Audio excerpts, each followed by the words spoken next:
Le dimanche, un instant caresse, un moment RBS.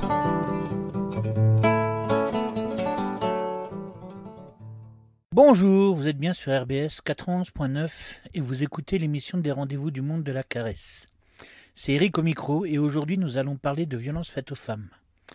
Le mardi 23 novembre prochain, la ville de Strasbourg organise un colloque sur ce sujet en se posant plus précisément la question du droit des femmes à l'épreuve des crises.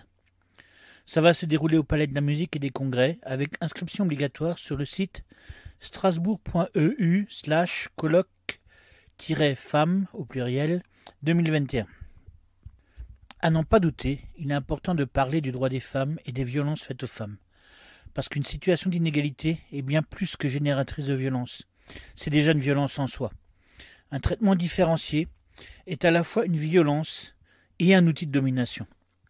Il s'agit de mettre à genoux des personnes visées pour que cette soumission physique soit également intériorisée. Et pour y parvenir, tous les moyens sont bons. C'est pourquoi nous nous devons d'en parler pour que nous puissions tous et toutes, enfin, surtout tous, prendre conscience de cette réalité qui touche un peu plus de la moitié de l'humanité. En parler est d'autant plus important parce qu'au-delà de la prise de conscience, il est nécessaire de dépasser 2000 ans de contraintes sociales et pour la plupart d'entre nous des dizaines d'années d'habitudes néfastes, tellement intériorisées que nous n'avons même pas conscience de la brutalité de nos actes et de nos paroles, de l'effet délétère de nos gestes et de nos mots, que ces mots peuvent avoir. Des postures à ce point intériorisées que même certaines de celles qui en subissent les conséquences les perpétuent. Ce qui est particulier dans le cas des inégalités hommes-femmes, c'est que c'est le système de domination le plus partagé au monde. Et pour soutenir la lutte contre ce système de domination, il est absolument nécessaire de ne pas l'opposer aux autres systèmes de domination. D'autant plus qu'au bout de la chaîne, ce sont sans nul doute des femmes qui en souffrent le plus. Des discours qui stigmatisent certains peuples, certains groupes, parce que ces gens-là n'ont aucun respect pour les femmes, est doublement néfaste à la lutte pour l'égalité homme-femme. D'une part parce qu'elle met dos à dos des luttes qui devraient se soutenir. Et oui, l'intersectionnalité n'est pas un mythe, mais en plus donne l'impression que nous, plus nationalistes que républicains, est égalitaire et respectueux de cet autre féminin. En réalité, ce n'est pas le cas, loin de là. Personnellement, je suis un homme. J'ai le dégoût de l'inégalité et de l'injustice. J'ai une profonde et sincère envie de faire ce qui est en mon pouvoir pour que chacun et chacune puisse avoir le pouvoir sur sa vie. J'ai cependant mis beaucoup de temps à comprendre que c'est contre moi que je devais commencer cette lutte. J'ai mis encore plus de temps à accepter que mon attitude, mes préjugés, mon éducation pouvaient percuter de plein fouet ces combats. C'est pas évident quand on rêve d'égalité de se rendre compte que parce que j'ai été élevé comme un homme blanc dans une société patriarcale, je fais aussi partie du problème, plus ou moins volontairement. Prendre conscience de ça, c'est déjà faire un bout de chemin. Le mien est déjà pas mal avancé, mais n'est pas fini. Sans nul doute ne le sera-t-il jamais. Cela est aussi difficile à accepter. Ne vous inquiétez pas, chers auditeurs et auditrices. Aujourd'hui, dans notre émission, nous allons donner la parole à des femmes, à commencer par Madame Christelle Vider, que nous avons eue au téléphone pour débuter notre émission. Bonjour Madame Vider. Bonjour. Est-ce que vous pouvez vous présenter pour nos auditeurs et nos auditrices qui ne vous connaîtraient pas? Oui, je suis adjointe à la maire de Strasbourg en charge des droits des femmes et de l'égalité entre les femmes et les hommes. C'est mon premier mandat, donc ça représente pour l'instant à peu près 1 an de mandat au sein de cette formidable équipe. Je suis par ailleurs professeure dans un collège et j'ai été pendant 10 ans environ membre d'Oser le féminisme et de son antenne locale ici à Strasbourg. Je me suis beaucoup engagée pour promouvoir l'égalité au sein de l'école, de l'éducation nationale. D'accord. Alors, quand on parle de violences faites aux femmes, on parle de quoi exactement ? Alors c'est vrai que ce qui apparaît en premier lieu à l'esprit du grand public, ce sont les violences conjugales, ce sont ces féminicides qui malheureusement apparaissent dans nos médias à un rythme terrifiant, presque tous les 2 jours.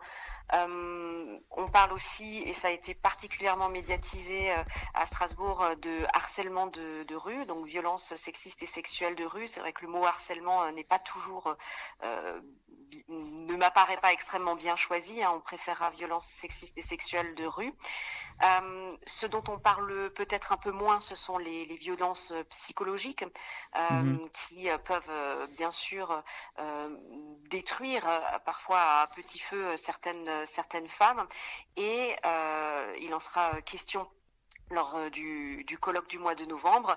Il y a aussi ces violences économiques. On a par exemple pu voir, et c'était très très visible lors de cette crise Covid, que la majorité des emplois et des secteurs d'emploi qui sont de l'ordre du care, c'est-à-dire donner soin, les infirmières, les aides-soignantes, etc., sont des métiers féminisés et ce sont des métiers qui sont peu valorisés, peu rétribués. Donc c'est ce qu'on appelle des violences économiques qui maintiennent souvent les femmes dans une position de dépendance par rapport aux hommes. D'accord. Actuellement, quels sont les chiffres à votre connaissance de ces violences ? Alors, on parle d'un féminicide tous les 2 jours et demi en France, c'est-à-dire qu'on a un chiffre approximatif entre 120 et 140 féminicides par an. Donc ça, ce sont des chiffres qui sont de plus en plus connus par le grand public, qui sont médiatisés grâce au travail de quelques associations extrêmement volontaires. On dit que dans le monde, ce sont des chiffres de l'ONU. Une femme sur 3 aura été au cours de sa vie victime de violences ou de violences sexistes et sexuelles. Donc on pense au mariage forcé, on pense à la traite des êtres humains, on pense à malheureusement tout ce spectre des violences qui peuvent être faites aux femmes, et ça concerne 1/3 des femmes dans le monde. Oui, c'est des chiffres assez énormes quand même. Quelles sont les conséquences pour les victimes de ces violences en général ? Oui, c'est une bonne question. Bien sûr qu'on pense à l'urgence dans un premier temps, c'est-à-dire mettre à l'abri. Donc c'est un changement de vie brutal. Les conséquences, malheureusement, sont des conséquences souvent à long terme, des conséquences psychologiques qui sont teintées par une peur tenace. Ça, c'est ce dont témoignent les femmes qui ont été victimes de violences.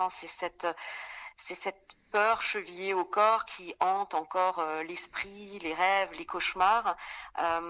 Il y a évidemment des vies brisées qui sont à reconstruire.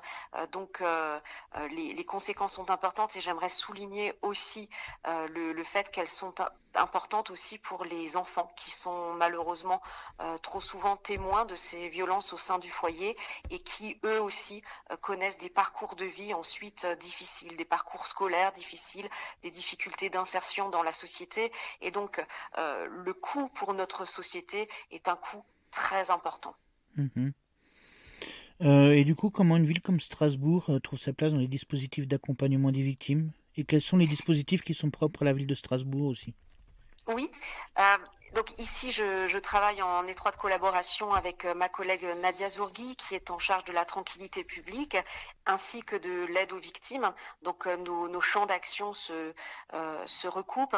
On peut par exemple, donc nous finançons des associations et des dispositifs qui permettent de recueillir la parole des femmes victimes de violences. Par exemple, il existe des cercles de parole au sein d'associations comme Viaduc ou le planning familial. La ville et l'Eurométropole financent également le point accueil victime au commissariat central avec un renforcement de ce point accueil victime et la création d'un deuxième poste, c'est-à-dire une personne spécialisée dans l'écoute des victimes et plus spécifiquement des femmes victimes de violences.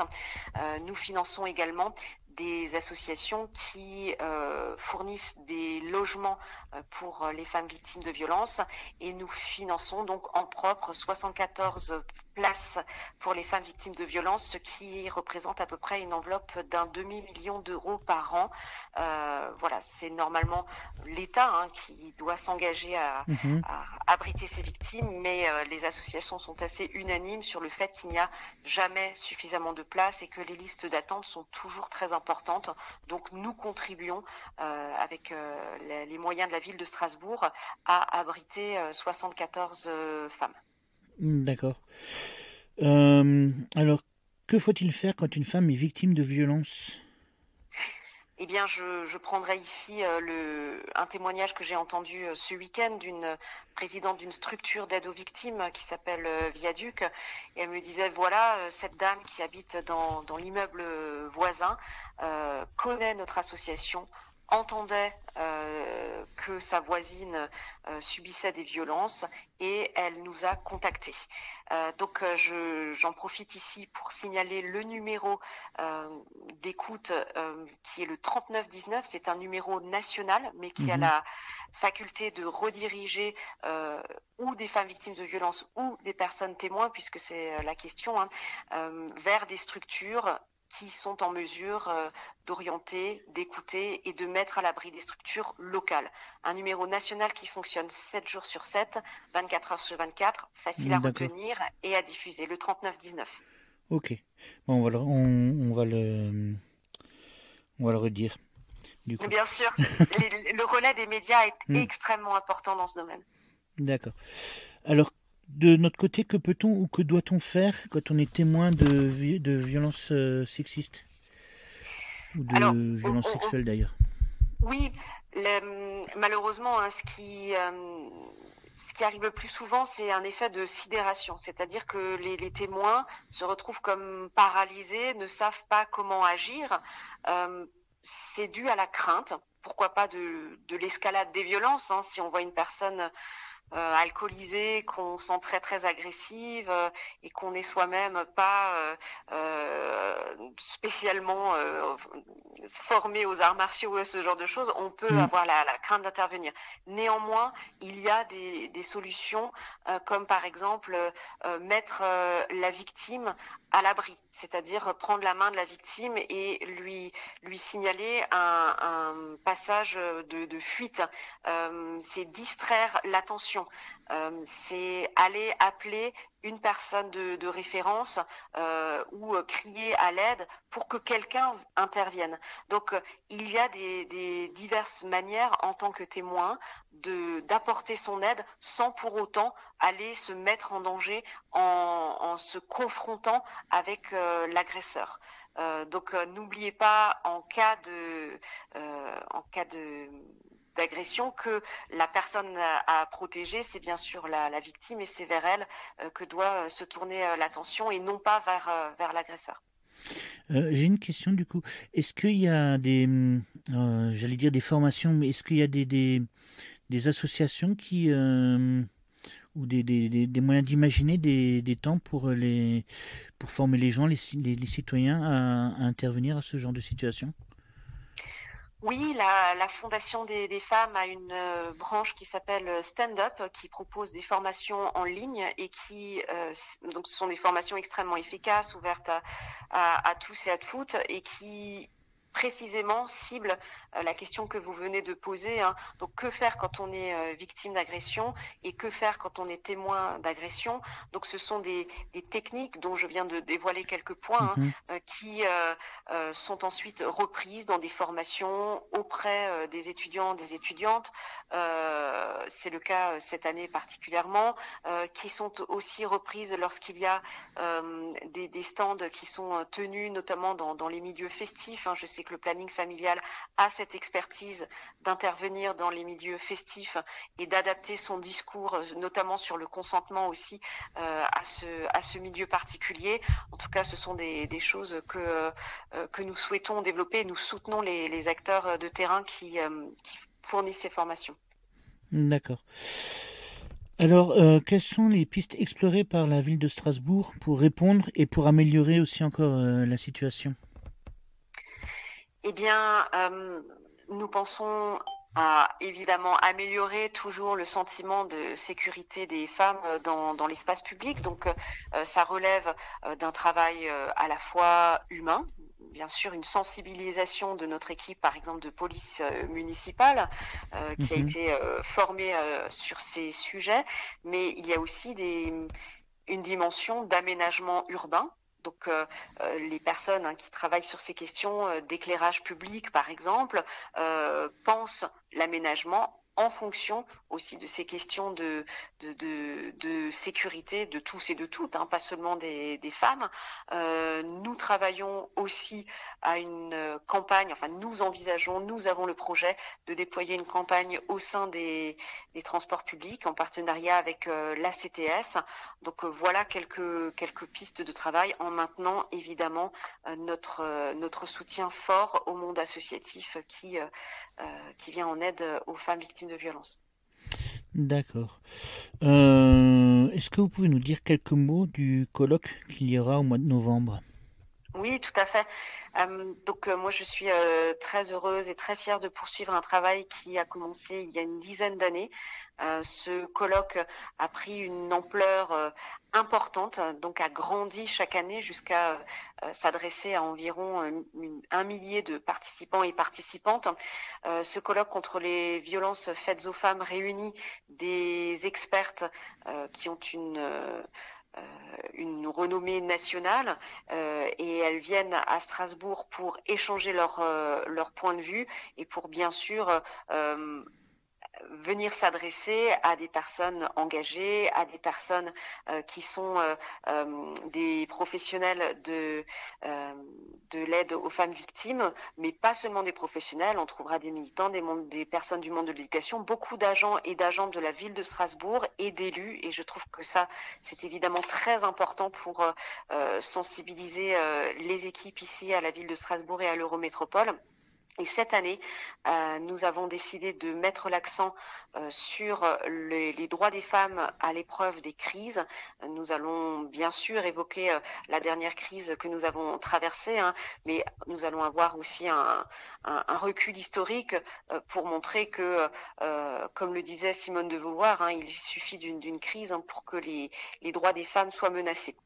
Et nous allons avoir un éclairage tout à fait particulier sur les violences économiques, c'est-à-dire montrer que les femmes ont aussi plus perdu leur emploi, plus sacrifié leur carrière pour s'occuper des enfants pendant cette crise, et que alors qu'elles pouvaient laisser croire à une égalité retrouvée au sein des foyers, hein, puisque hommes et femmes se retrouvaient souvent au travail à distance au foyer, eh bien cette crise a malheureusement révélé les inégalités et elle a malheureusement aussi montré une augmentation des violences intrafamiliales.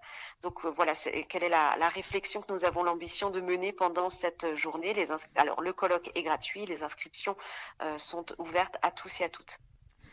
D'accord. Est-ce qu'il y a encore un point que vous aimeriez aborder qu'on n'a pas abordé dans cette discussion? Eh bien, vous m'appelez aujourd'hui en jour de conseil municipal. Voilà, moi je suis très fière d'être dans la continuité d'un engagement de la ville de Strasbourg qui a été depuis une bonne dizaine d'années une ville qui a affiché son engagement pour l'égalité entre les femmes et les hommes. Mais comme le diraient des féministes au niveau international, hein, il y a ce hashtag qui circule en ce moment qui dit Stop Talking, Start Funding, autrement dit, arrêtons de parler, commençons à financer. Eh bien, c'est ce que nous faisons à la ville de Strasbourg avec une augmentation très importante du soutien aux associations. Hein. Cette année, c'est presque 75 000 € de plus que nous octroyons aux associations qui défendent les droits des femmes, qui viennent en aide aux femmes. Et en ce qui concerne les places d'hébergement d'urgence, comme je l'ai dit, c'est 1,5 million d'euros par an. Donc voilà, ce ne sont pas seulement des paroles, c'est aussi un soutien financier important et je pense que c'est essentiel pour soutenir les femmes et pour aussi véhiculer des valeurs d'égalité. Hein. Ces associations, bien sûr, sont aussi dans la prévention et dans l'éducation. D'accord. Eh bien, je vous remercie d'avoir bien voulu répondre à nos questions. Merci à vous.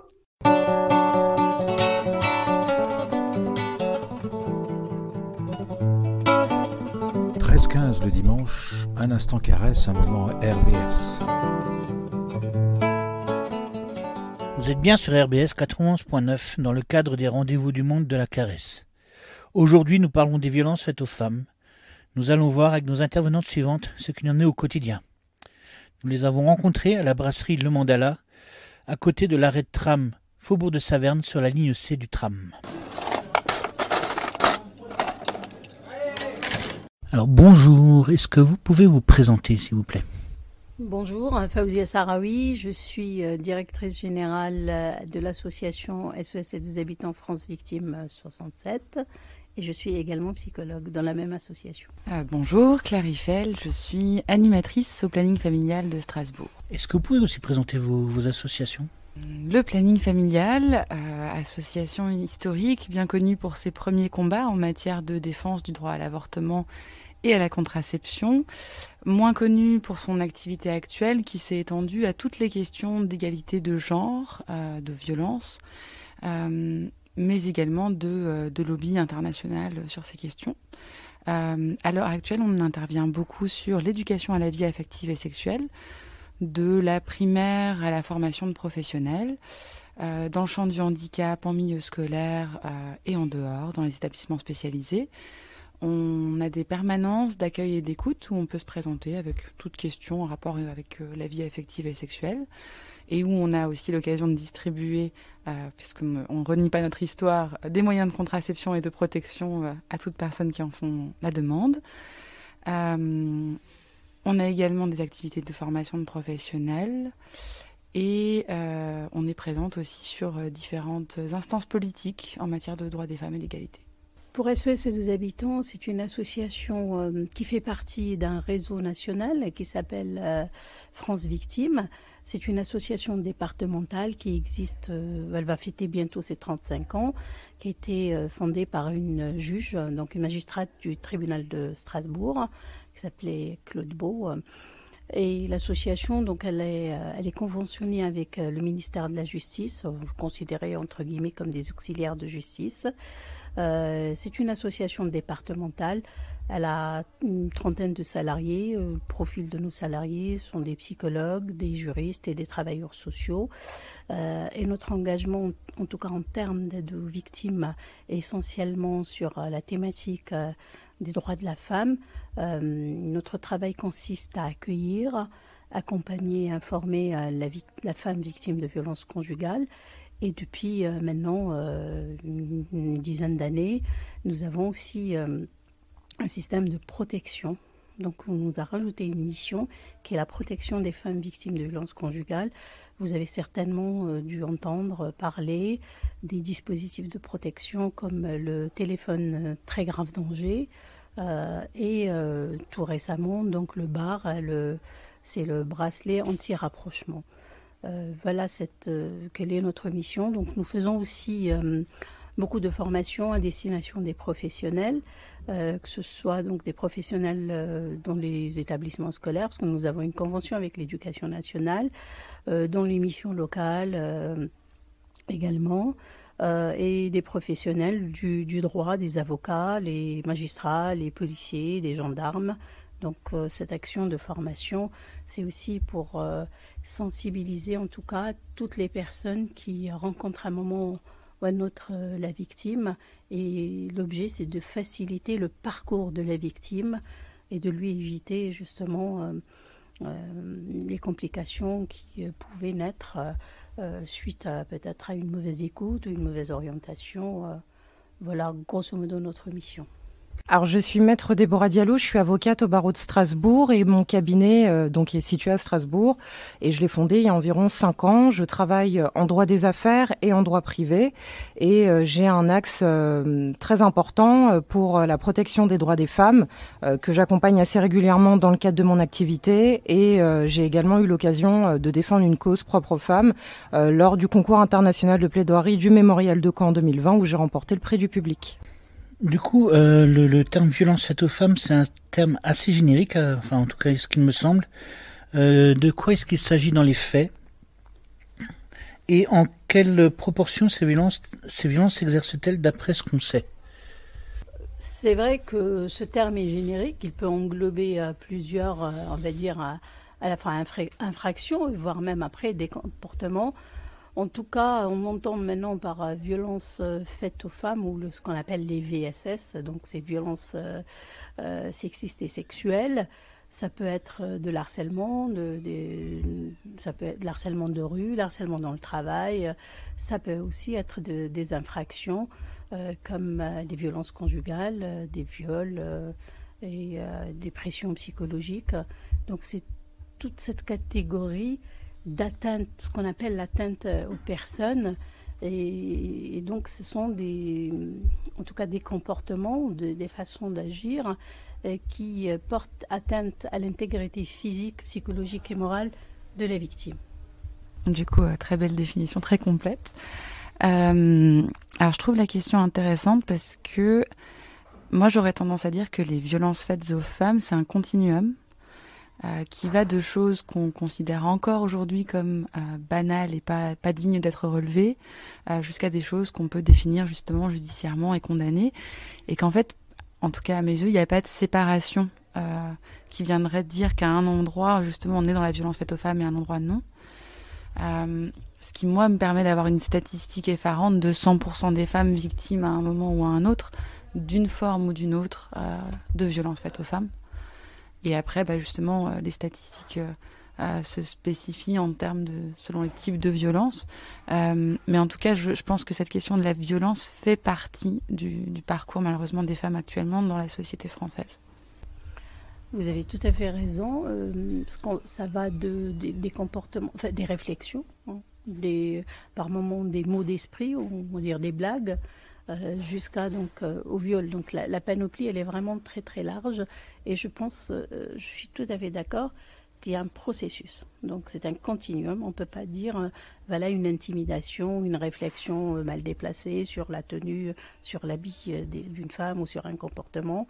Donc ça ne porte pas atteinte. Donc tous ces actes ou ces agissements, ou ce qu'on appelle du comportemental, en tout cas quand il est fait de façon répétée, ça a pour objectif de toucher en tout cas la personne et de réduire ses moyens d'agir. Par rapport aux chiffres, j'ai pris, je vais les lire parce que je n'ai pas une très bonne mémoire. L'Observatoire plutôt national, donc qui enregistre les statistiques concernant les violences faites aux femmes, a enregistré l'année dernière 213 000 donc atteintes justement à l'intégrité physique, morale et psychologique des femmes. Et les statistiques disent que 7 femmes sur 10 déclarent avoir subi des violences, que ce soit verbales ou physiques. 8 femmes sur 10 déclarent avoir également été soumises à des atteintes psychologiques, voire à des agressions ou des menaces,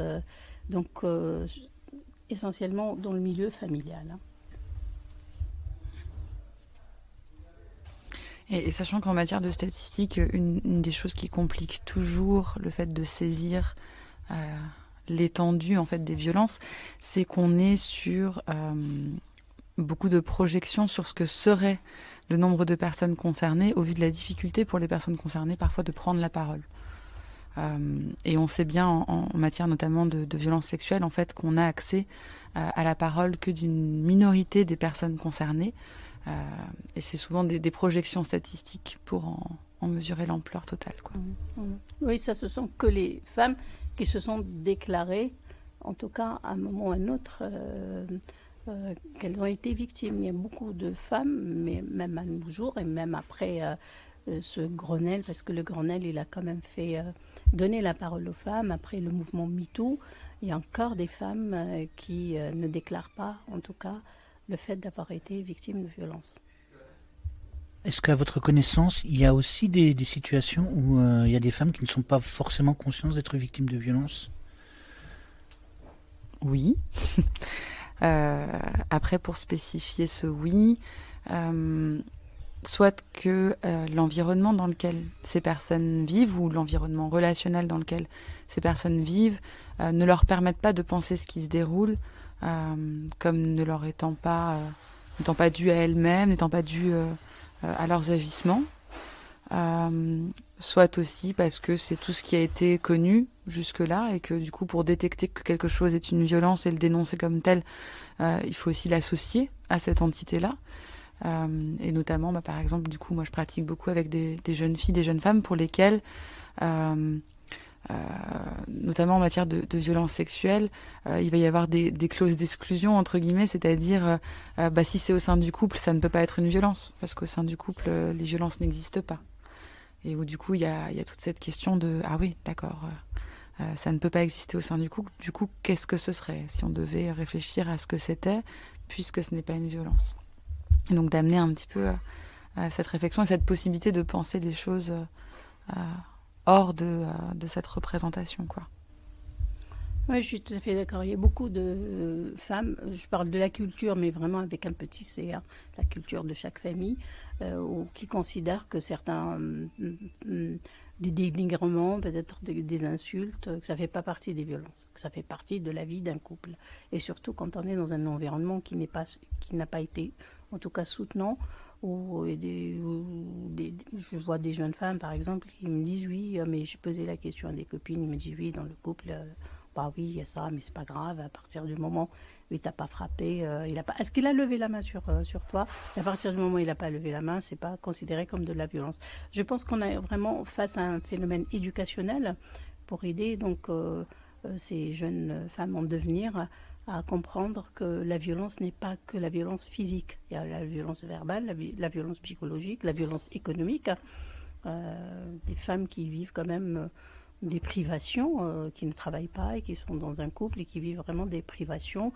La question de l'isolement, il y a beaucoup de femmes qui n'ont pas l'autorisation, par exemple, de sortir de leur foyer. Il faut qu'elles soient accompagnées de leur mari. Donc il y a toutes ces questions-là qui doivent être, en tout cas, porter à la connaissance de tout le monde pour éviter de subir. Alors, de manière générale, quelles sont les violences auxquelles vous êtes le plus confrontés ou dont vous entendez le plus de témoignages ? À SOS, Aide aux habitants France Victimes 67, nous sommes donc confrontés, mais tous les jours. J'ai regardé les statistiques avant de venir. Nous avons jusqu'à ce jour enregistré 800 femmes victimes de violences, essentiellement au sein du couple.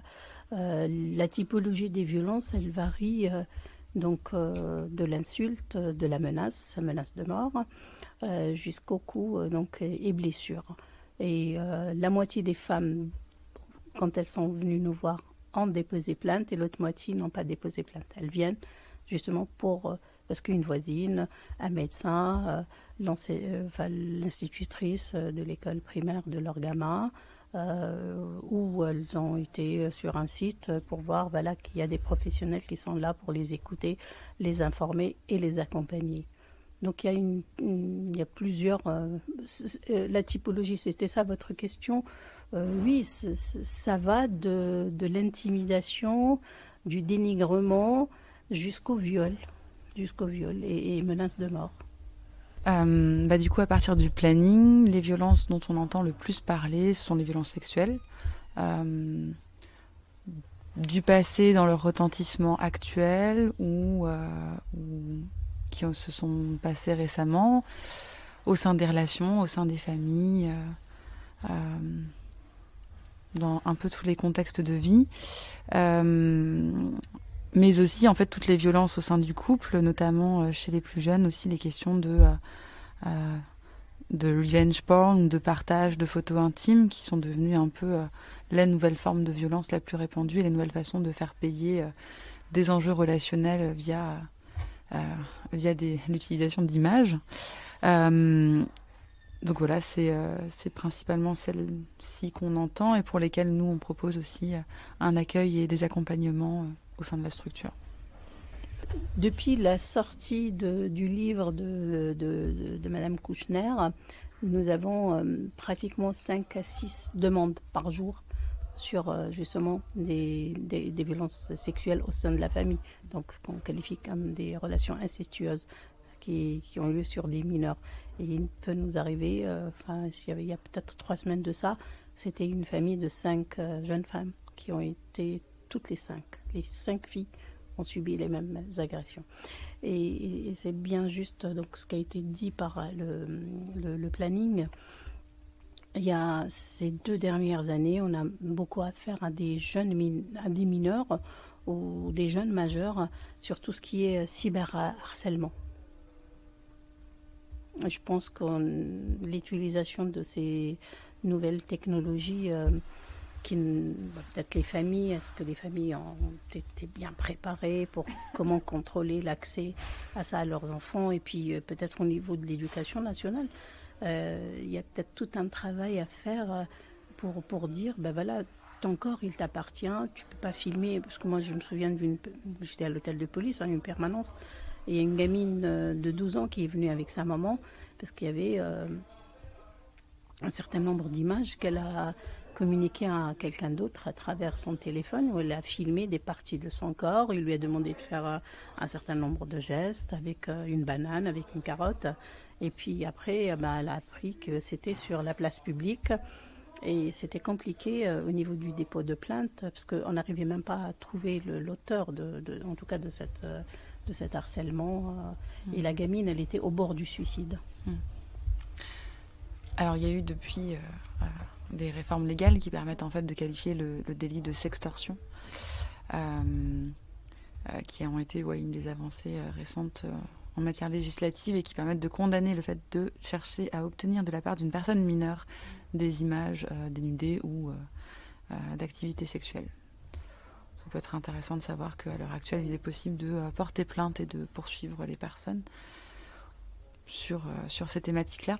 Après, la question des nouvelles technologies, les nouvelles technologies ont le bon dos, le dos large, dans le sens où on rend souvent l'objet responsable des comportements qu'il soutient, là où je vous rejoins sur la nécessité éducative, mais aussi la nécessité simplement d'y voir se refléter les violences qu'on peut reconnaître dans tous les autres espaces de la société, mais qui ont trouvé là une nouvelle manière de s'exprimer. Le fait, suite à une rupture amoureuse, de venir tenter de faire du mal à son ancienne partenaire, dont on voit bien la dimension genrée, puisque c'est plutôt habituellement justement des jeunes femmes qui souffrent des revanches prises sur leur réputation, leurs relations, leur lieu de travail, que l'inverse ne fait que du coup trouver une nouvelle façon de s'exprimer via des réseaux sociaux et les espaces numériques. Du coup, quelles sont les réponses, les accompagnements que vous pouvez apporter ou qui sont apportés de manière générale? Si vous avez des exemples?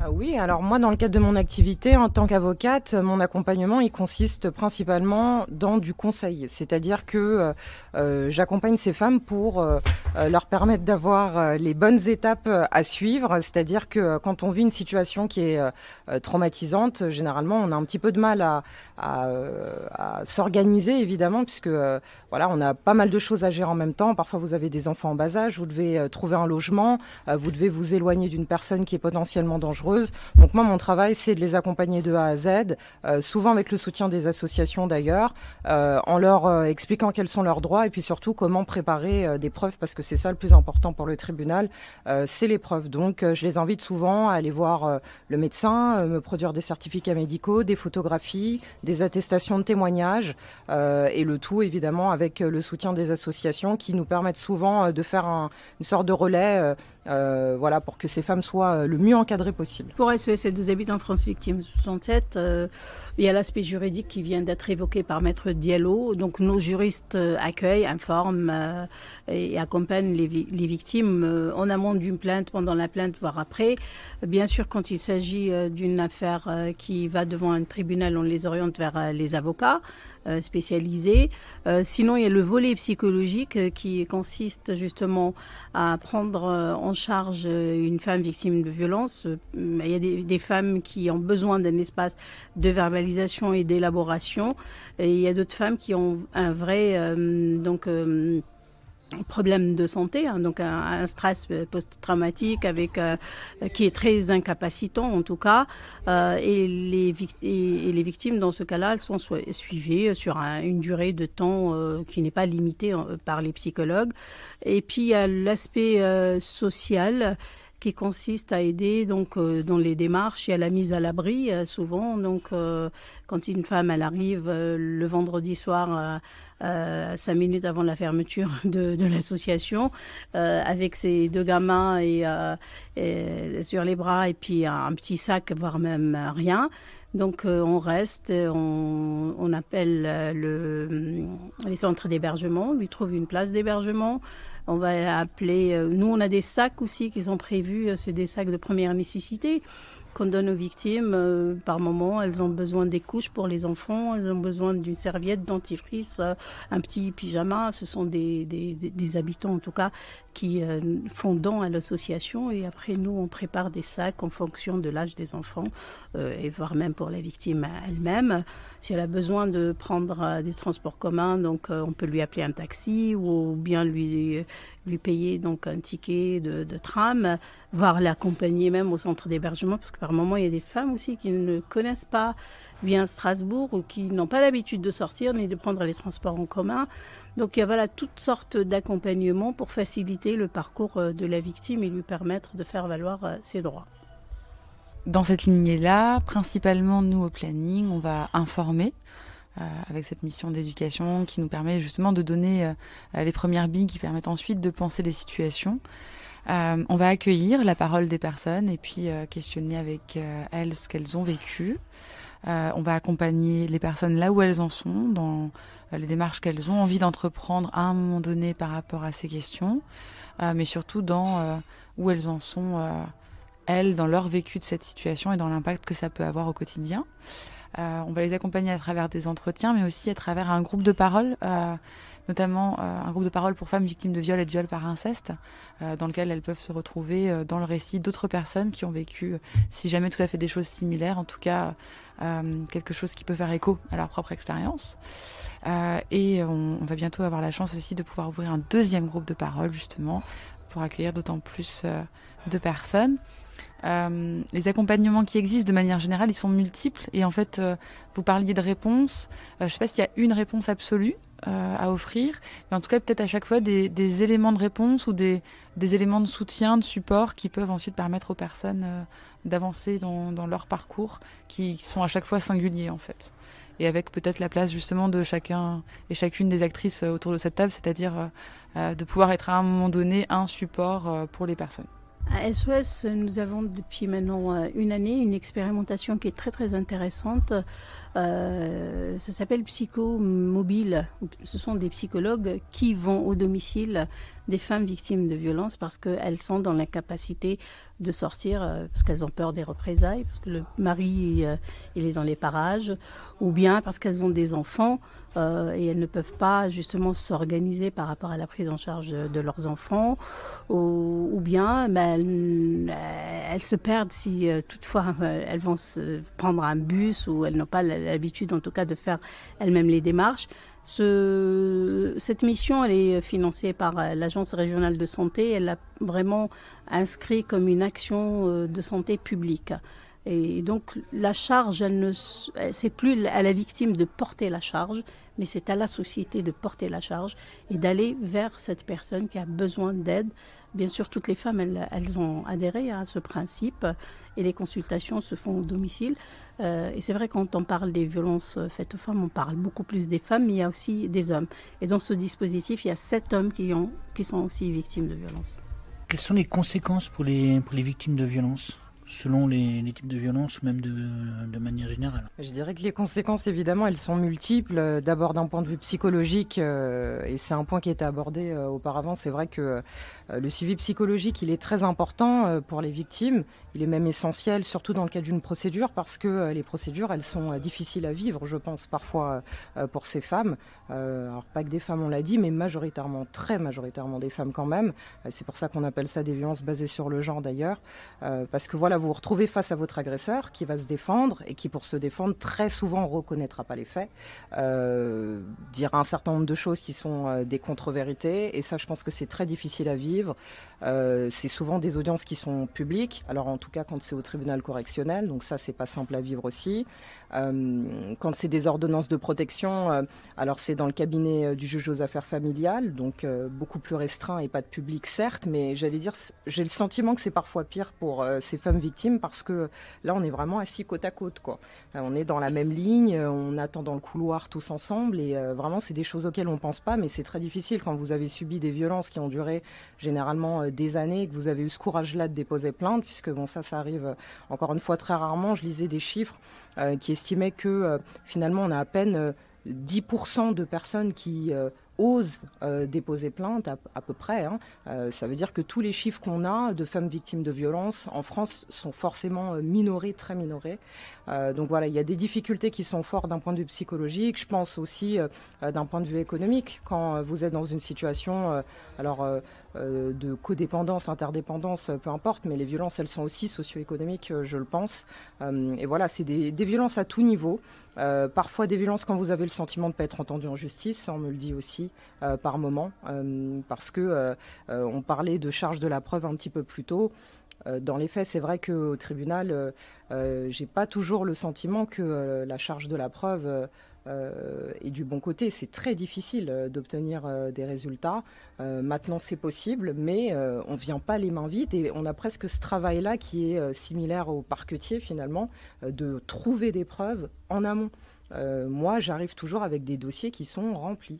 Je les dépose à l'avance d'ailleurs pour être sûr que les magistrats aient le temps de le lire. Mais je sais que je ne compte pas sur le tribunal pour faire le travail, j'allais dire à ma place, si c'est ma place. Mais maintenant, je suis prête pour ce type de dossier-là et je sais très clairement qu'il ne faut vraiment pas venir comme ça. J'ai mes attestations de témoignage, j'ai mes certificats médicaux, j'ai mes photos. Et puis en fait, on est très inventif avec la pratique. Je me suis rendu compte qu'on peut sortir finalement un petit peu tout type de preuves. Il faut respecter finalement ce qu'on appelle cette technique du faisceau d'indices. On n'a jamais de témoin, enfin c'est rare, un témoin visuel qui était là, qui a tout vu, ou une vidéo, ça c'est dans les séries, ça n'existe pas. Mais une fois par exemple, j'ai produit un état des lieux de sortie où il y avait un énorme trou dans une porte de salle de bain, suite à un coup de poing justement, qui avait été mis dans la porte lorsque ma cliente s'était enfermée de peur avec son enfant. Donc voilà, il faut être très inventif, mais il faut réussir à trouver ses preuves et je pense que toute cette charge-là, c'est des conséquences qui sont fortes pour les femmes victimes de violences aujourd'hui. Alors l'impact des violences sur la victime ou les victimes, en tout cas, il est majeur. Et un impact déjà sur la santé de la victime, sur sa santé physique et sur sa santé psychologique. Sur la santé physique, on voit quand même qu'il y a beaucoup de femmes, avant d'aller déposer plainte, qui commencent à présenter des symptômes de somatisation très excessive, mal au dos, mal à la tête, j'ai un nœud au niveau de l'estomac, des douleurs abdominales, l'arrêt des règles par exemple, où le cycle peut être perturbé, et qui consultent et qui vont voir les médecins, et puis le médecin il va pas trouver une origine en tout cas somatique réelle à ces plaintes physiologiques. Il y a aussi un impact sur sur le psychisme de la victime. Et nous, on le voit vraiment de façon très, très... en tout cas, moi, en tant que psychologue, je le vois quand les femmes viennent dire oui, même si il m'a pas frappé, mais il m'insulte, il me prive de sortie, il me donne pas l'argent, il y a des dénigrements en permanence. Et donc, cette exposition à cette violence peut générer un stress, voire même par moments un stress post-traumatique. Parce qu'il y a des étranglements aussi, il y a des menaces de mort, il y a des coups, il y a des blessures. Et donc l'impact psychologique, c'est souvent des troubles du sommeil, troubles de l'alimentation, par moments des complications. On voit des femmes, suite donc à ces violences, elles vont commencer à boire ou à faire des jeux ou à avoir des comportements à risque qui la mettent en danger. Mais ce sont des appels en tout cas au secours. Voilà, donc vraiment il y a toute une panoplie, si vous voulez, de complications qui sont en lien avec ces violences subies au milieu familial ou voire même à l'extérieur. Ou au milieu professionnel. Parce qu'on oublie souvent aussi tout ce qui est harcèlement au milieu professionnel, à caractère sexuel, j'entends, et des pressions psychologiques, même si on ne va pas à toucher une personne ou aller jusqu'au viol, mais tout ce qui est harcèlement à caractère sexuel, l'exposition de la victime, elle est aussi valable que si on compare avec les violences au sein de la famille, parce que la victime, elle passe 7 heures ou 8 heures dans son milieu professionnel. Elle est confrontée, en tout cas, elle rencontre l'auteur de ces violences au sein de son travail. Par moments, ça peut être son chef, ça peut être son collègue avec lequel elle partage un bureau. Et puis, les victimes développent ce qu'on appelle des comportements d'évitement. J'ai à mémoire une victime qui me disait à chaque fois quand son chef vient la voir, elle tire, elle est secrétaire, hein, elle essaye de tirer les tiroirs comme ça et elle bloque pour créer une zone, on va dire vitale, mais il rentre dans cette zone vitale, il lui chuchote des trucs dans l'oreille. Et donc ce sont des comportements qu'on peut, comme ça de l'extérieur, on ne peut pas les voir comme des comportements, en tout cas qui peuvent avoir un impact majeur sur la santé de la victime. Et puis Maître Diallo, elle a parlé des privations économiques qui sont aussi qui peuvent avoir un impact sur la femme, mais c'est aussi sur les enfants. Quand il y a des enfants qui sont exposés à ces violences, on voit le rendement scolaire, faire pipi au lit, voilà, des gamins qui deviennent avoir eux-mêmes des comportements agressifs parce que par imitation à leur père, voilà. Du coup, on disait à quel point ces violences, elles sont protéiformes, à quel point elles peuvent toucher à des sphères très différentes. Je ne vais pas répéter ce qui a déjà été très bien dit, mais justement, en fait, c'est toute la complexité des endroits où il y a des impacts et des échos que ça va avoir qui est, encore une fois, très individuel et où ça va être tout un cheminement aussi avec les victimes de voir à quels endroits ça a pu avoir des impacts. Parce que des violences au travail peuvent avoir des impacts dans la vie relationnelle et affective, parce que une violence dans le milieu familial peut avoir un impact par la suite sur la capacité dans le milieu professionnel à s'affirmer, et que c'est pas des choses qui sont cloisonnées puisque les personnes sont dans ces différents espaces. Du coup voilà, ça, en tout cas, ça a le potentiel d'avoir des impacts un petit peu sur toutes les sphères de vie des victimes, et ce à long terme, et c'est aussi pour ça que c'est des faits qui sont souvent condamnés à hauteur de crime, justement, du fait de l'impact qu'ils peuvent avoir sur les victimes. À votre niveau, au niveau des associations, même au niveau légal, quels sont les obstacles que vous rencontrez ? On a une rengaine, c'est de toujours nommer l'argent, c'est un peu sale, mais c'est vrai. Hein. Concrètement, pour faire du bon travail, pour faire du travail, en fait, il faut avoir de l'argent, donc premier obstacle. Après, les obstacles qu'on va rencontrer, bien souvent, ça va être celles que les victimes vont rencontrer, donc dans les impensés ou dans les inaudibles de certaines institutions, dans les violences institutionnelles qui vont accompagner certains parcours, dans les représentations et le sexisme ordinaire, entre guillemets, mais qui vont venir se répéter et se potentialiser autour de la dénonciation des violences. Dans tout ce qui va venir, en tout cas, renforcer pour les victimes la sensation d'être responsable de ce qui se passe, d'avoir à emporter la charge, d'avoir à affronter le regard non bienveillant, jugeant et parfois très mal déconstruit de beaucoup de personnes sur ce qu'elles ont vécu. Voilà ce qui me vient principalement. Et après, aussi le manque parfois donc d'espace dans lesquels pouvoir parler des choses, le manque d'informations, souvent aussi, les représentations erronées et la difficulté que ça va être, puisque c'est les victimes qui vont se retrouver à éduquer bien souvent leurs entourages, aussi bien professionnels, amicaux, amoureux, sur ce que sont ces violences, sur ce qu'elles supposent et sur la manière de les prendre en compte. Et on entend justement souvent cette difficulté en matière de discrimination, en fait, où c'est souvent les personnes discriminées qui vont se retrouver à devoir éduquer les personnes pour ne pas avoir à subir des discriminations. On les retrouve sur les violences faites aux femmes, où c'est souvent à elles de venir expliquer ce que c'est pas, comment c'est ok d'en parler, de pas en parler, et comment les prendre en compte au quotidien. Et du coup, ça fait une charge supplémentaire pour les personnes victimes que d'avoir cette charge-là à porter. Après, c'est vrai que sur les difficultés, c'est toujours la question pour les associations. En tout cas, la question financière, elle est vraiment primordiale parce qu'il faut avoir des personnels pour prendre en charge ces victimes. Il faut avoir des personnels bien qualifiés. Donc nous, comme nous sommes une association agréée par le ministère de la Justice, donc on doit avoir des personnels Bac+5, donc toujours M2, psycho, avoir un diplôme de psychologue ou de juriste. Maintenir un effort de formation, en tout cas des professionnels, et puis garder ces professionnels, il faut les bien payer. Ça, c'est vraiment primordial. On milite, mais bon, même si on va dire qu'on est correctement financé, mais on peut quand même faire mieux pour mettre dans les associations des professionnels qui restent et qui acquièrent en tout cas au fil des années cette compétence d'accompagnement des victimes.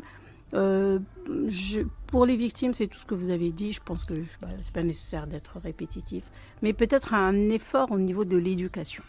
Au niveau de l'éducation et de favoriser ce travail de partenariat, parce qu'on est tous complémentaires. Je ne peux pas vous dire qu'à SOS, on a toutes les réponses aux victimes. On s'appuie beaucoup sur le réseau, sur les centres d'hébergement, sur les avocats, sur le planning, sur le CIDFF, voilà, sur la police, sur la gendarmerie, la justice. Donc chacun essaye d'apporter, en tout cas dans la place qu'il occupe, la réponse et qui peut être complétée si nécessaire par les autres.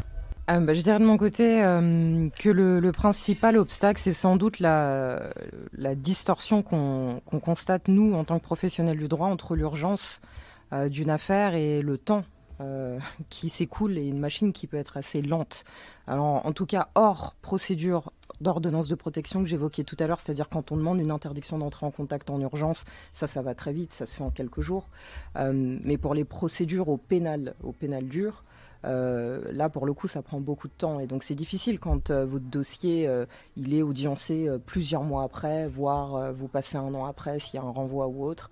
Je pense que c'est ce rapport au temps qui est le principal obstacle, parce que vous êtes dans des situations d'urgence et que matériellement, vous ne pouvez pas toujours apporter toutes les réponses que vous souhaiteriez donner, notamment le fait d'obtenir un statut de victime au sens juridique du terme, c'est-à-dire lorsqu'il y a eu une condamnation de la personne qui vous a agressé. Donc, je dirais que c'est plutôt de ce côté-là, parce qu'il nous arrive à nous, en tant qu'avocats, de suivre des personnes pendant des années avant d'obtenir des résultats, et c'est vraiment ce rapport-là au temps que je trouve sans doute le plus préjudiciable pour ces victimes-là. Et donc, de l'autre côté du spectre, quelles sont les aides et les soutiens dont vous bénéficiez ? Les gens autour de la table. Nous, on bénéficie les associations, donc ce sont elles sont des structures privées, mais en tout cas, elles bénéficient des aides de l'État, de la justice, la préfecture, le métropole. Ça, c'est les aides financières, la caisse d'allocation familiale, l'agence régionale de santé, et j'en oublie certainement d'autres, pour pouvoir justement faire fonctionner l'association.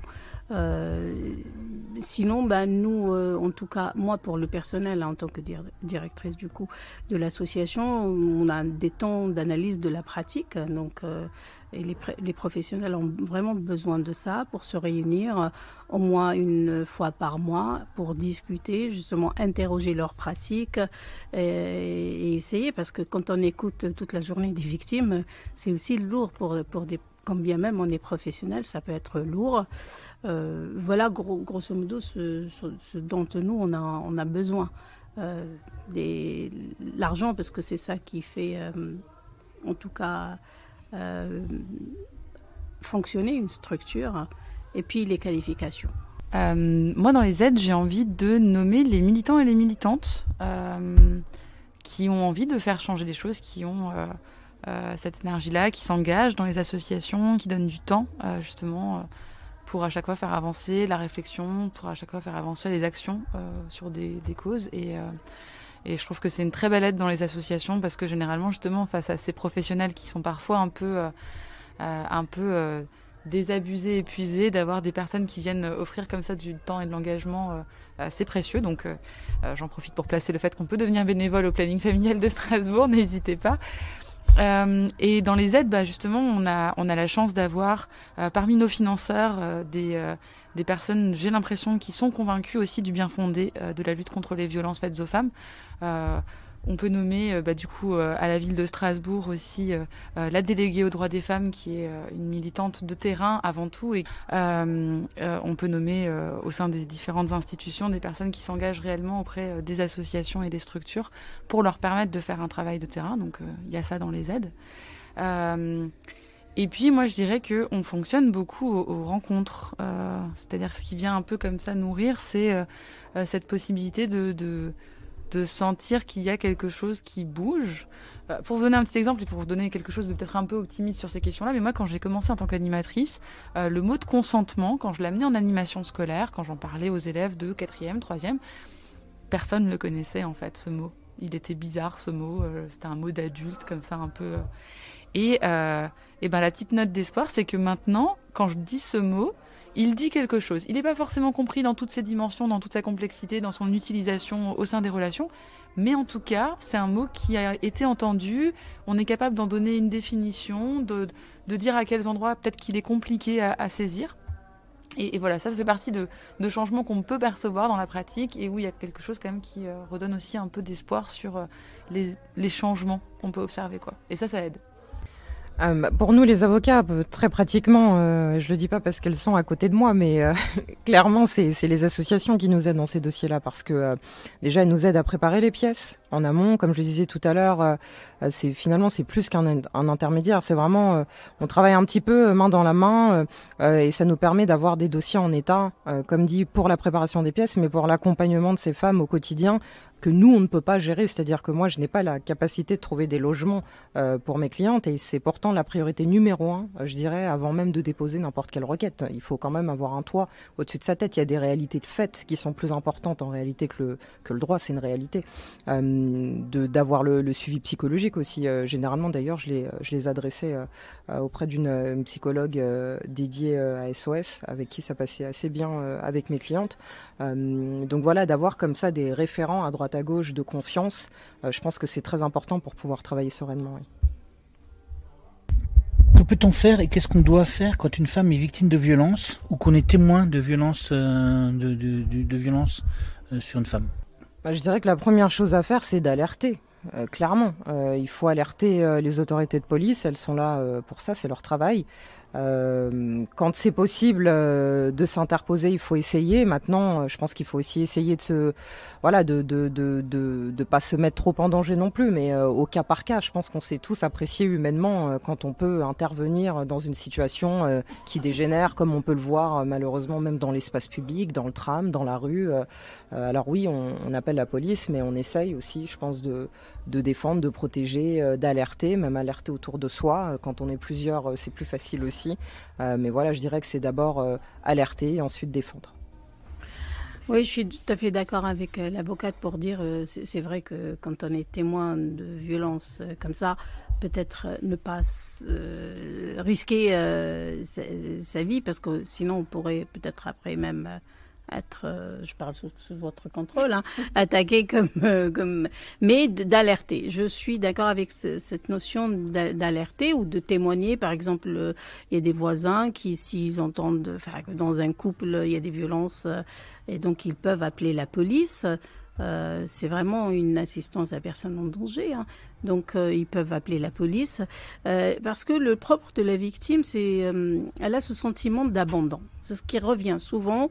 Voilà, je me sens abandonnée, et ce sentiment d'isolement. Et je pense qu'il faut qu'on arrive à casser cet isolement pour alerter. Ne serait-ce que même par moment, moi je l'ai vu l'une ou l'autre fois. J'étais vraiment, j'ai vu une scène dans le tram, même si je prends pas beaucoup les transports publics. Il y a une jeune femme qui était dans le tram et puis elle attendait l'arrêt du tram pour descendre et il y a un jeune homme qui vient et qui lui met la main elle avait la main sur la barre et lui il pose sa main sur la main de cette jeune femme. Donc elle essaye de retirer sa main et puis il a insisté. Et j'ai regardé ça, je me suis dit, est-ce que j'interviens pas. Heureusement qu'il y a un vieux monsieur qui a vu la scène, il s'est levé avec sa canne, il lui a donné une petite tapette derrière. Et je me suis dit, voilà, le bus est plein de monde. Et quelle est la personne qui était la plus courageuse? C'est ce monsieur qui tenait à peine, lui, sur ses jambes.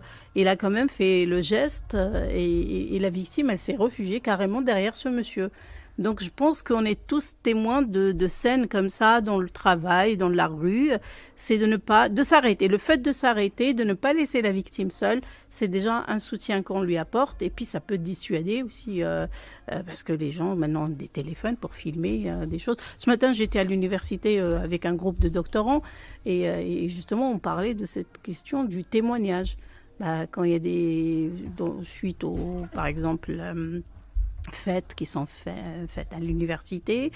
Souvent, il y a après des victimes, des attouchements à caractère sexuel, des viols, voire même de l'harcèlement. Et les étudiants, ils ne savaient pas comment faire.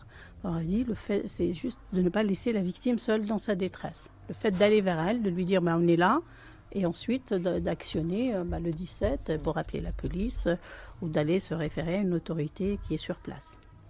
Pour ajouter à ça, alerter. Moi, je dirais aussi qu'il y a l'importance de dénoncer. Alors, dans le sens de se positionner clairement et positionner clairement les responsabilités. Ça, c'est hyper important parce qu'on le disait, en fait, cette impression d'isolement, cette impression que personne ne comprend et que tout le monde est du côté de l'agresseur. Et toujours garder en tête que dans une situation d'oppression, se taire, c'est être du côté de l'agresseur. Et ça, c'est valable dans plein de types de violences, au travail comme dans la sphère publique.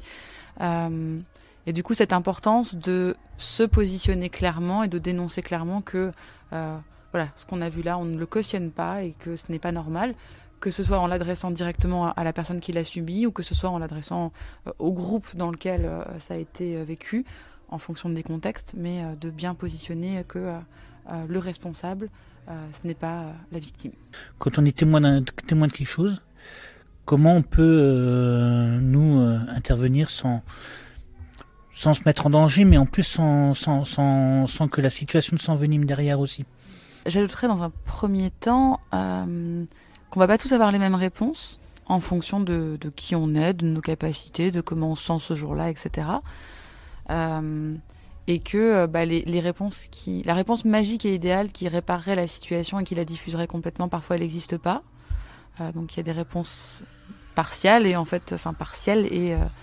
insatisfaisante parce que en fait ça laisse l'impression qu'on n'a pas répondu complètement à la situation, mais peut-être se fixer un peu comme ça des priorités, c'est-à-dire que dans une situation, si on a pu exprimer son soutien à une victime, est-ce qu'on n'a pas déjà accompli quelque chose? Si on a pu s'assurer de la sécurité d'une personne, quitte à avoir eu l'air ridicule à un moment donné, est-ce qu'on n'a pas accompli quelque chose? Dans ces différents types, il n'y a pas une bonne réponse, une bonne réaction qui marcherait à chaque fois. Il y a des gens qui utilisent l'humour et qui arrivent à très bien faire ça et qui, avec l'humour, désamorcent énormément de situations. Il y en a d'autres qui n'arrivent pas du tout à faire ça. Parfois, le fait d'exprimer clairement ce qui est en train de se passer, ça peut permettre à toutes les personnes présentes de se l'approprier.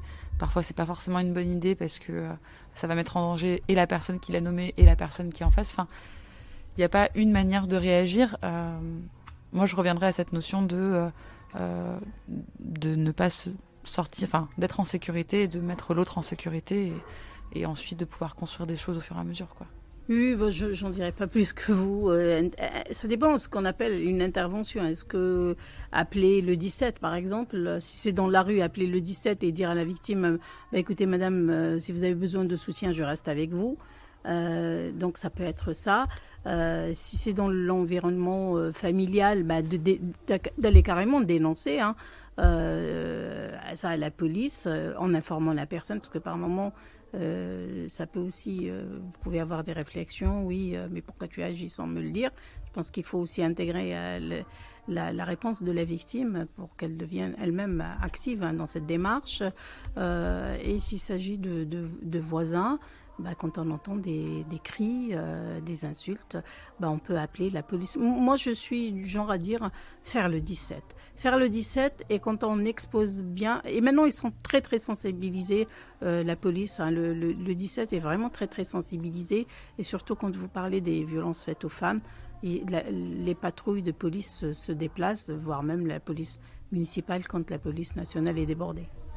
Écoutez, je serai assez brève là-dessus. Ça reprend un petit peu ce qui vient d'être dit, mais chacun à son niveau, je dirais, c'est simplement de ne pas être indifférent.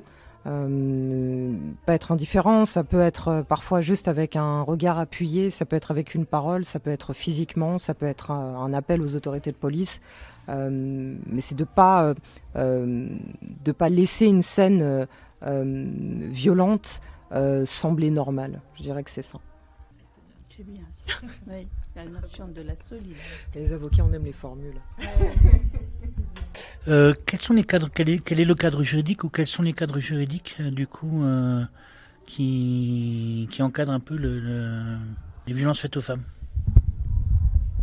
Alors, pour le cadre juridique, c'est vrai qu'il est plutôt vaste, et j'allais dire, c'est pour ça que on parlait de l'intervention de tout le monde tout à l'heure, à quel point c'est important d'avoir un psychologue, un médecin, le suivi des associations.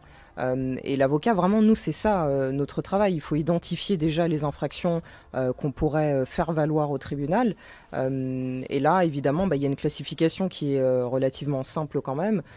Donc, lorsque c'est des violences physiques, ce sera plutôt délictuel, donc délit, donc tribunal correctionnel.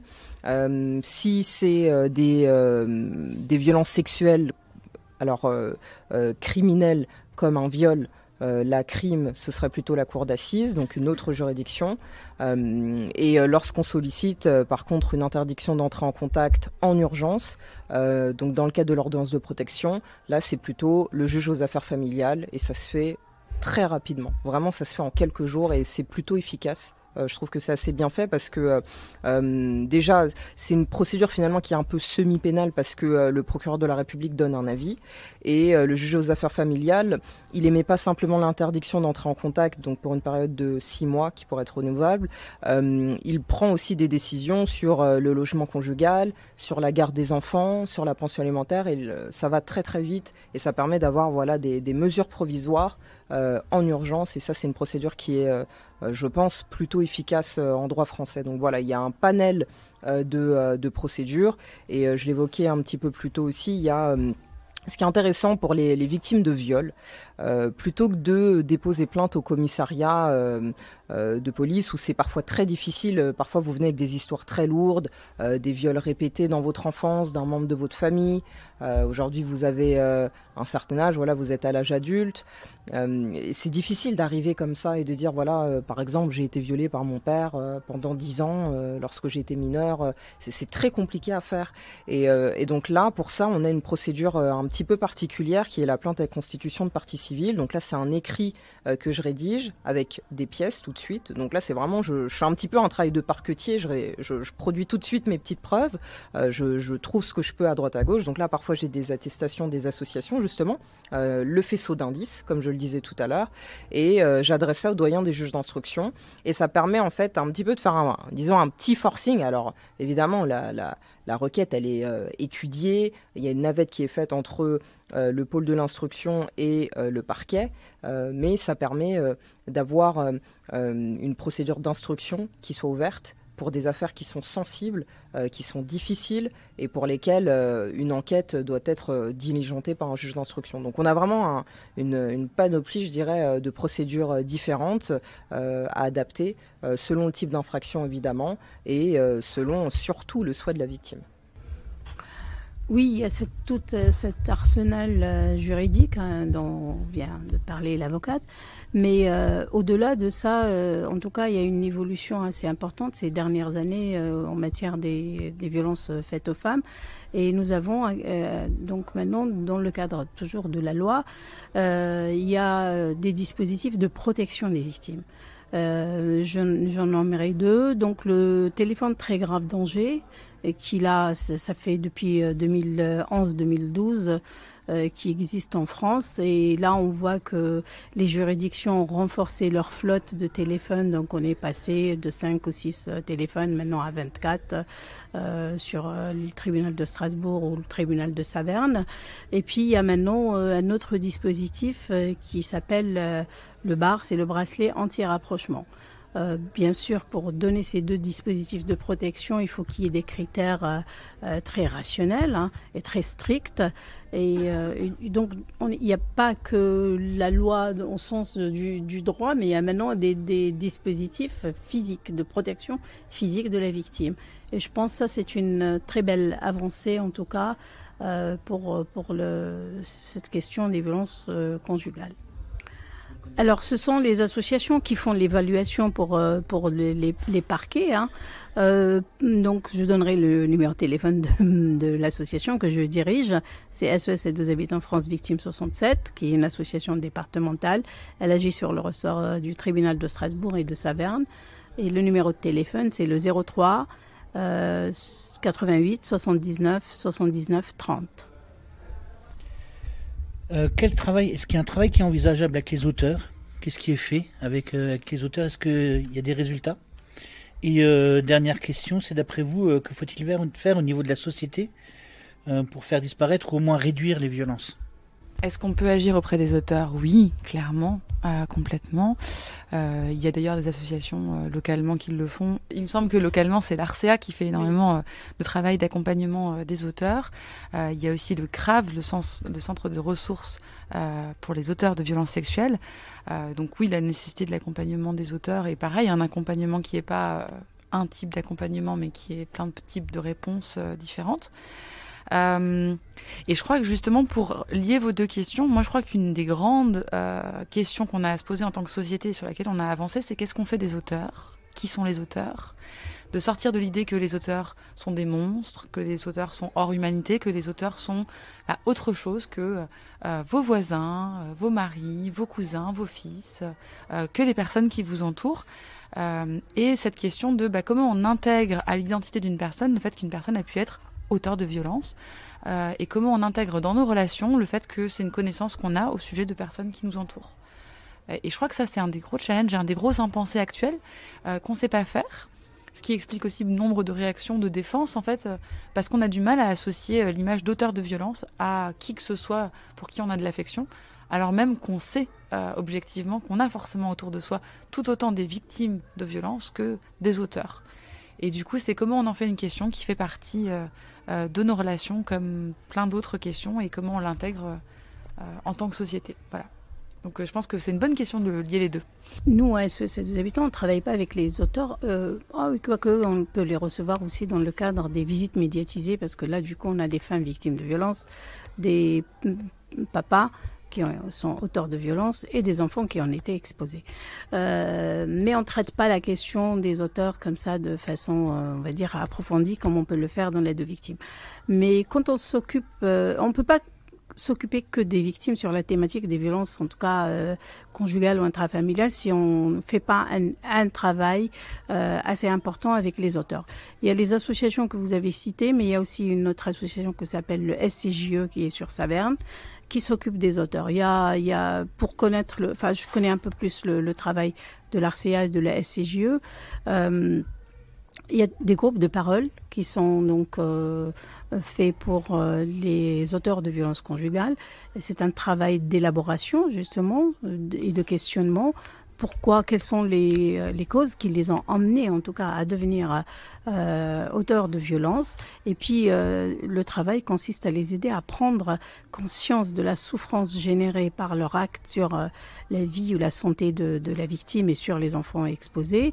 Dans le cadre des réponses pénales, mais ça je laisserai peut-être l'avocat de détailler un peu plus, il y a ce qu'on appelle les stages de responsabilisation qui sont une alternative aux poursuites, où il s'agit aussi de faire une journée de sensibilisation, de formation sous forme interactive, hein, et les auteurs de violences sont associés en tout cas en tant qu'acteurs dans ces stages de sensibilisation pour parler de leur vécu et de prendre conscience en tout cas pourquoi ils sont arrivés à ça.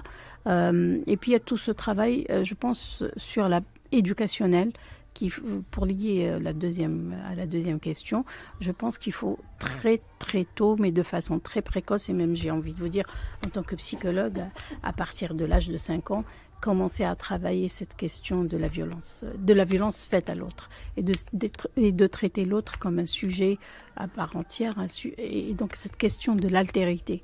Et je pense que c'est un travail qui doit se faire dans les établissements scolaires et que les établissements scolaires doivent s'ouvrir aussi à la société civile pour intégrer cette thématique de prendre soin de l'autre. Comment on peut prendre soin de l'autre et de le respecter dans son corps, respecter ses émotions. On ne peut pas éradiquer la violence parce que vous savez, elle est inhérente à la condition humaine, mais je pense qu'on peut, en travaillant en tout cas au niveau éducationnel, on peut réduire.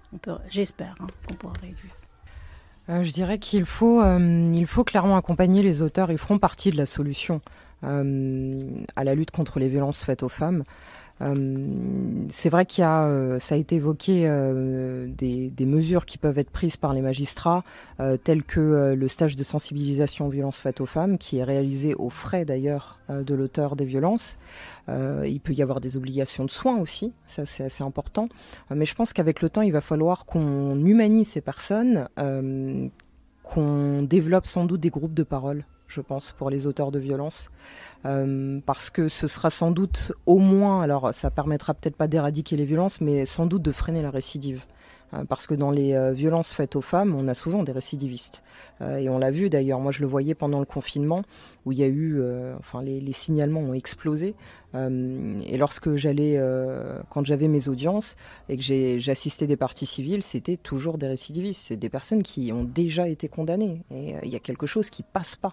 Je me dis, quand on est passé par la case prison, et la prison c'est vraiment pas agréable pour y être... pas aller personnellement, mais rendre visite à des personnes, je préfère le dire tout de suite, à des clients, c'est pas agréable du tout. Et on se dit, si la sanction n'est pas suffisamment pédagogique, ça veut dire qu'il y a un travail de fond beaucoup plus important à réaliser.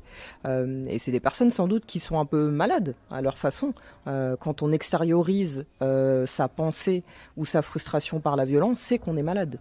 C'est qu'on n'est pas suffisamment mature, et c'est vraiment une chose sur laquelle il faut travailler, et ça me fait répondre finalement un petit peu à la suite. C'est que effectivement, comme ça a été très bien dit juste avant, la solution c'est dans l'éducation. Ça semble simple à dire, mais en fait c'est extrêmement complexe, parce que ça implique en fait de reprendre un petit peu les rapports de genre qu'on a depuis la toute petite enfance, le rose, le bleu, les petites filles à qui on dit tout de suite apprenez à faire vos lits, etc.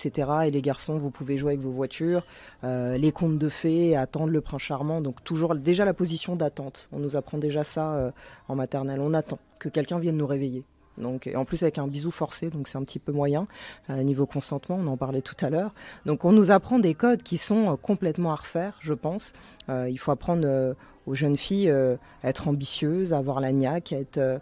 j'en sais rien, sportive, vouloir faire des métiers exceptionnels, devenir astronaute, j'en sais rien. Il faut laisser les jeunes filles rêver et apprendre très tôt aux petits garçons qu'ils ne sont pas des enfants rois, et qu'ils doivent apprendre à respecter leurs égales tout de suite. Et je pense qu'effectivement, quand on disait tout à l'heure...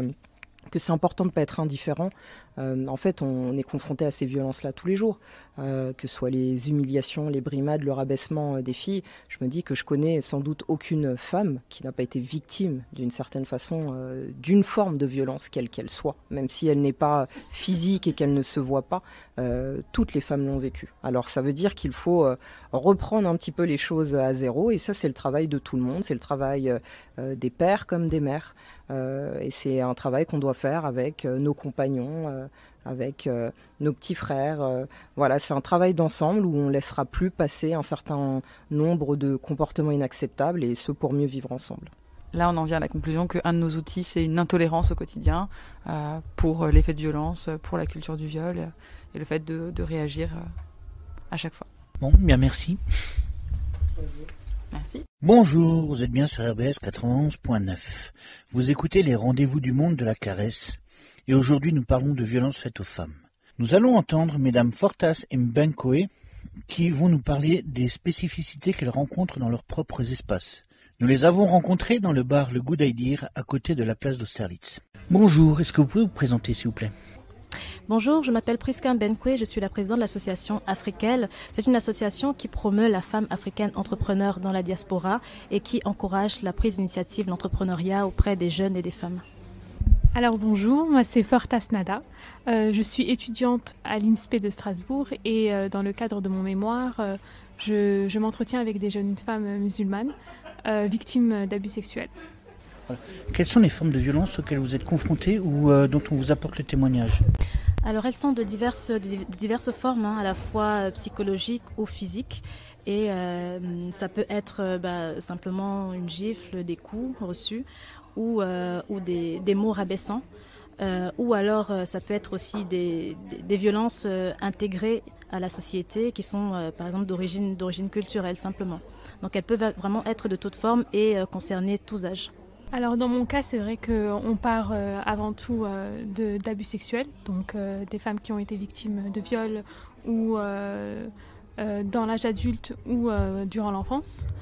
Et tout autour, en fait, on a affaire en fait à des violences dont elles ont été victimes pendant leur résilience, quand elles essayent un peu de passer au-dessus de tout ça. Elles sont souvent renvoyées en fait à l'étiquette de femme, mais non seulement étiquette de femme dans la société française et au sein de leur culture, au sein de leur foyer. Du coup, c'est-à-dire exactement sur l'étiquette de femme, est-ce qu'il y a une... Alors en fait, elles sont souvent soumises à un double standard, c'est-à-dire qu'au sein de la société française, elles sont déjà vues comme des femmes peut-être pas assez entreprenantes, pas assez éduquées, peut-être pas assez aussi...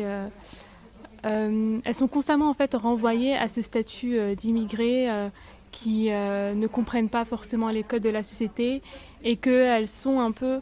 elles se sont elles-mêmes mises dans des situations où elles ne peuvent pas s'en sortir. Et au sein de leur foyer, en fait, elles sont souvent confrontées à l'étiquette tu es une femme, donc tu n'as pas forcément la possibilité de faire de grandes choses. Et en même temps, quand tu subis, il faut subir parce qu'une femme peut supporter tout. Enfin, c'est ce qu'on suppose. Et c'est en fait être soumis à ces attentes qui fait que pour elle, la guérison devient un vrai parcours du combattant. Donc déjà, c'est très difficile de sortir de ces violences-là. Et savoir qu'il n'y a aucun soutien dans leur entourage et même structurellement dans la société, c'est vraiment compliqué pour elles.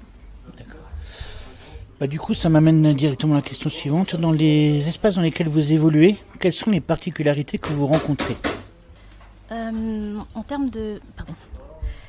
Sur les particularités qu'on peut rencontrer, alors... Déjà, je viens de la société, je suis issue je suis de l'Afrique en fait, du Cameroun précisément. Et donc, il y a d'une part des particularités simplement culturelles, alors qui n'existent pas qu'au Cameroun, qui existent dans d'autres pays africains. Ça peut être par exemple les pratiques de veuvage qui peuvent être très violentes à la fois physiquement et psychologiquement quand elles sont déformées. Ça peut être, comme disait ma collègue, des viols, de l'inceste. Ça peut être... Ça peut être simplement des violences conjugales.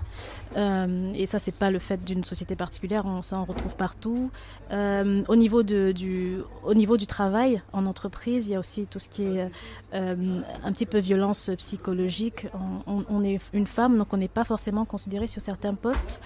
Ou si on vise ces postes-là, on peut être rabaissé, de se dire tu t'es regardé quelque part, est-ce que ce poste te ressemble? Et c'est vrai que dans les hauts postes, dans la gouvernance des grandes entreprises, il y a une évolution quand même positive, mais le nombre de femmes est toujours très très très faible. Voilà. Et puis je dirais il y a les formes classiques de violence qu'on va retrouver partout, liées au contexte simplement social. Je pense que la société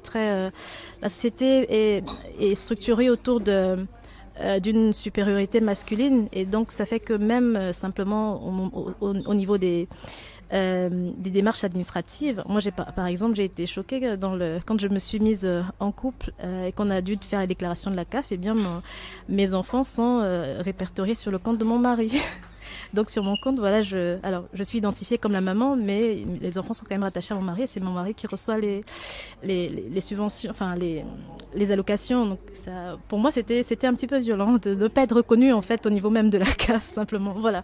Donc il y a tellement de petites choses un peu partout qui peuvent être frustrantes, et je pense que les femmes sont très costaudes et très solides de malgré tout arriver à s'en sortir, quoi. Et donc je pense qu'il y a une belle marge d'évolution pour la société vers l'égalité et vers l'équité peut-être. Alors, en ce qui me concerne, les particularités que je rencontre, c'est que, au-delà du fait que c'est très difficile de parler de ce genre de traumatisme, c'est qu'elles n'ont absolument aucune confiance en les institutions qui sont mises en place en fait au niveau de la société. Donc, par exemple, consulter un psy pour elles, c'est complètement absurde, parce que le psy ne peut pas comprendre. Le psy ne peut pas comprendre culturellement ce qui se passe à l'intérieur du foyer, la place de la famille. C'est en fait comme si leur identité s'était construite complètement en opposition, parce que de toute façon, c'est ce que la société française aussi leur renvoie, c'est que tout leur code quotidiennement, en fait, leur code leur code de vie, en fait, leur mode de vie est complètement contraire à la société française, et donc impossible de traiter leur traumatisme par un savoir qui vient de là. Et du coup, même quand j'ai certaines jeunes filles qui ont tenté d'être suivies par des psychologues, et ça va être souvent oui, mais pourquoi tu as cette relation avec ta maman? Donc, par exemple, la relation fusionnelle, ou le fait que, par exemple, être première de la famille, c'est beaucoup soutenir les parents. Et quand on commence à essayer d'expliquer que, oui, il faut penser un peu à soi, vivre sa vie, c'est très... pour elle m'expliquait que c'était très compliqué, en fait, d'expliquer qu'elle ne pouvait pas lâcher ses parents, parce que c'était la première de la famille, que si les parents ont besoin d'aide, il faut aider.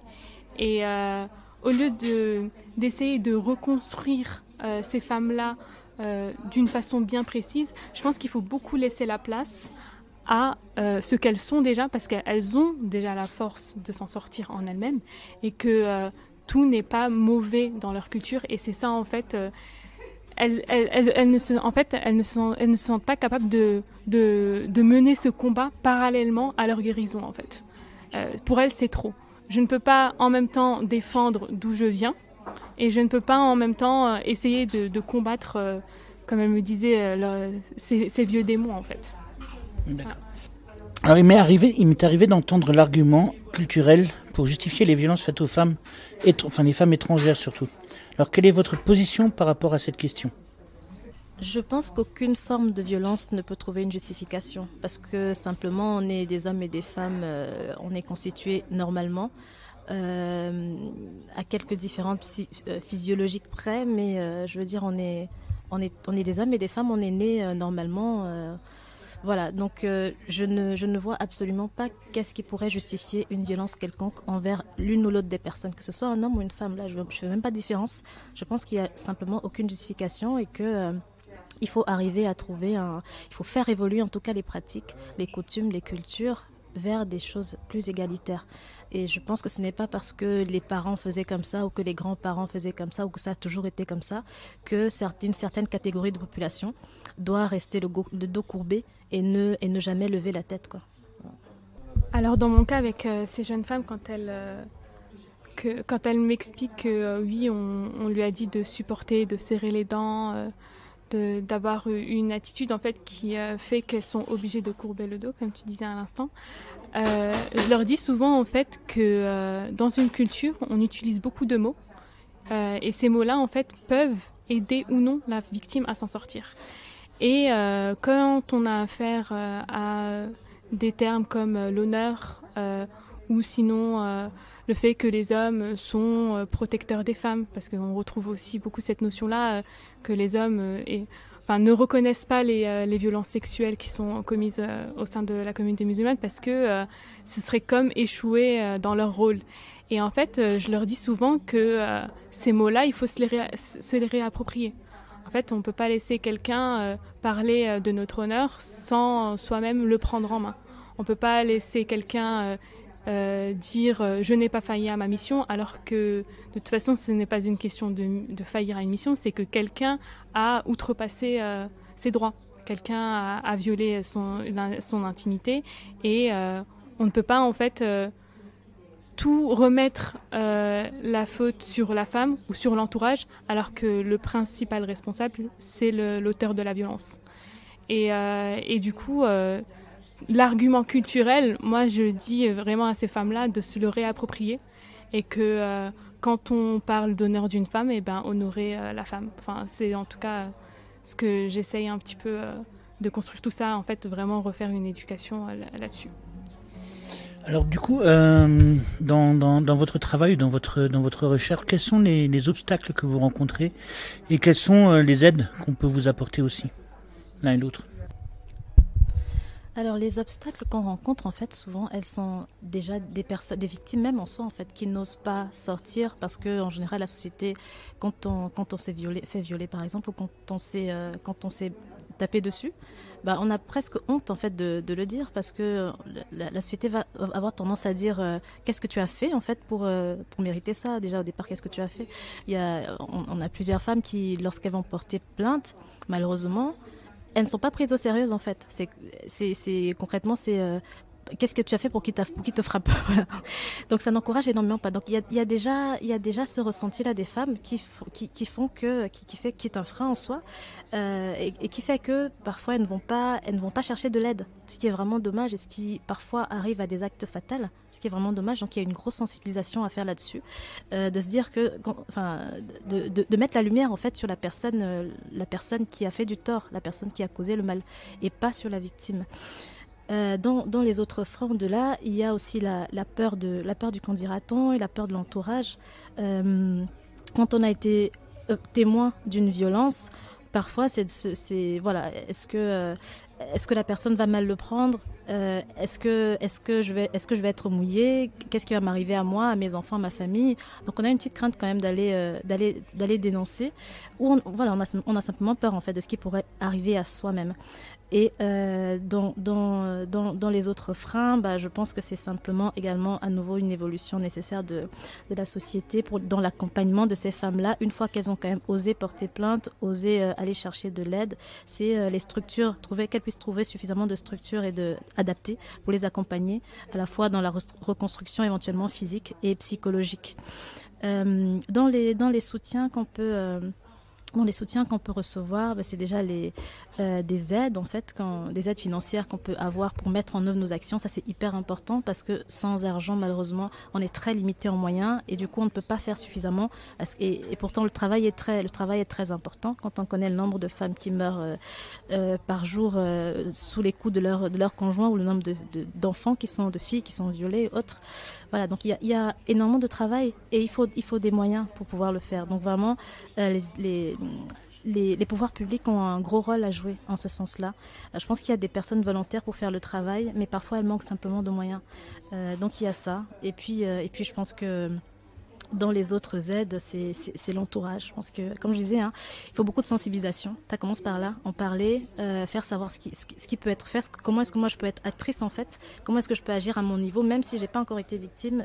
Et voilà, je pense que chacun peut agir à son niveau. Et pour ça, il faut d'abord s'informer et puis passer à l'action. Voilà. Alors, le plus grand obstacle que je rencontre, dans mon cas, c'est le fait que il y a un gros déni parce que toutes les jeunes filles dont j'ai entendu le témoignage, les auteurs sont souvent issus eux-mêmes de la communauté musulmane. Et je pense qu'il est important qu'on arrive à un temps où il faut reconnaître que se considérer comme musulman ne veut pas dire forcément que la personne n'a pas des aspects sombres de sa vie et que l'auteur, en fait, peut très bien se munir de cette étiquette aussi. Et c'est en fait le plus grand... c'est la plus grande violence qui est faite à ces jeunes filles, c'est le fait que c'est un garçon ou c'est une femme qui va à la mosquée, donc c'est pas possible qu'il fasse telle ou telle chose. Alors que ces jeunes filles-là, malheureusement, en fait, elles ont besoin qu'on reconnaisse ce qu'on leur a fait. Elles ont besoin de ressentir un minimum de justice. Et c'est le plus grand obstacle que je rencontre. Après, je pense que c'est toujours difficile de se dire que quelqu'un de son entourage peut être l'auteur de violences. Et dans ce cas-là, j'invite à ces gens-là, c'est toujours facile de reconnaître les viols, en général, on ne va jamais s'opposer à ça. Mais ce qui est difficile quand c'est quelque chose qui peut sensiblement nous toucher ou être dans notre entourage, c'est ne jamais dire à la victime qu'elle a inventé des choses. Parce qu'ensuite, il y a toute l'obstacle aussi, c'est beaucoup de superstition. Donc ces jeunes filles-là... Quand elles vivent une amnésie traumatique, par exemple, elles vont développer des symptômes psychosomatiques, donc des crises d'angoisse, le fait qu'elles n'arrivent plus à manger, vomir tout ce qu'elles mangent, ce genre de choses. On va vite, rattacher ça en fait à de la superstition, comme par exemple un démon qui les rattache. Et je trouve que c'est très très important de dire à ces jeunes filles-là qui ont des symptômes psychosomatiques, que souvent, que c'est le cas en fait, ça relève d'un traumatisme, d'une angoisse, de quelque chose sur lequel il faut mettre des mots. Et ce n'est pas forcément les enfermer et leur faire croire qu'elles sont encore plus folles ou que ça relève de croyances occultes. Voilà. C'est aussi l'un des principaux obstacles. D'accord, bien, je vous remercie. Merci à vous. Notre émission touche à sa fin, mais vous pouvez retrouver les rendez-vous du monde de la caresse la semaine prochaine, même jour, même heure, avec les animateurs d'Alternative. Ils nous parleront de la place de la femme dans la société malgache. Je vous rappelle que si vous souhaitez participer au colloque sur les violences faites aux femmes du 23 novembre prochain, il faut vous inscrire sur le site strasbourg.eu. Allez, ciao à tout le monde!